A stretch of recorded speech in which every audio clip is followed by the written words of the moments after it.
Assalamualaikum teman-teman. Teman-teman, aku cuma mau bilang satu hal.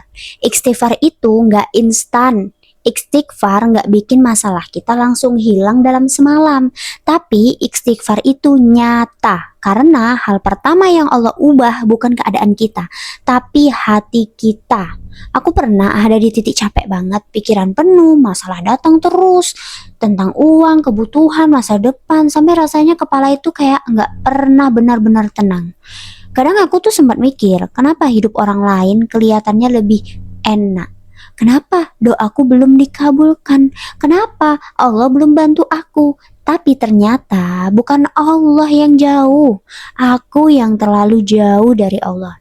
Dan saat aku mulai pelan-pelan kembali, mulai beristighfar, mulai bilang astagfirullahalazim, ya Allah, aku salah, aku capek, aku nggak sanggup kalau sendiri.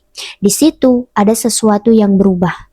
Masalahnya memang belum selesai, uangnya belum langsung datang, hidup juga belum langsung jadi mudah. Tapi hati ini pelan-pelan jadi tenang. Yang tadinya panik jadi lebih pasrah.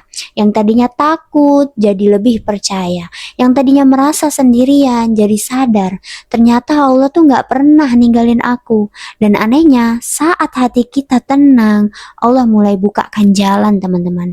Jalan yang sebelumnya gak kepikiran. Rezeki yang datang dari arah yang gak kita sangka-sangka. Pertolongan yang datang di waktu yang tepat, bukan karena kita hebat, tapi karena Allah lihat kita mau kembali. Teman-teman, kita semua punya masalah. Ada yang sedang capek karena utang, ada yang lelah mikiri kebutuhan, ada yang setiap malam nangis diam-diam karena bingung harus gimana. Kalau itu kamu, tolong jangan putus asa. Coba mulai satu hal kecil, perbanyak istighfar, karena istighfar itu seperti air yang membersihkan debu di hati kita. Semakin banyak dosa, semakin berat hati kita. Semakin jauh dari Allah, semakin sempit rasanya hidup ini. Jadi saat kita mulai istighfar, pelan-pelan, hati itu seperti dibersihkan teman-teman. Dan saat hati kita bersih, doa-doa kita terasa lebih dekat. Allah berfirman di dalam Al-Quran, maka aku berkata kepada mereka, mohonlah ampun kepada Tuhanmu, sungguh Dia Maha Pengampun. Niscaya Dia akan menurunkan hujan yang lebat dari langit kepadamu, memperbanyak harta dan anak-anakmu, dan mengadakan kebun-kebun dan sungai-sungai untukmu. Di dalam surah An-Nuh. Ya kan teman-teman? Jadi jangan buru-buru berhenti hanya karena hidupmu belum berubah hari ini.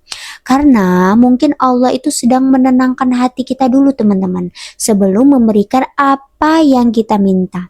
Memang gak instan, tapi nyata teman-teman. Kalau kamu lagi di fase yang capek banget, banyak pikiran dan merasa hidup berat, ayo mulai malam ini ucapkan astagfirullah, astagfirullah, astagfirullah.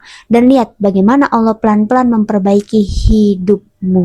Oke teman-teman, semangat, semangat, semangat. Perbanyak istighfar, dengan ikhlas, dengan ridho, Allah akan bukakan jalan yang paling indah untuk setiap masalah kita. Oke?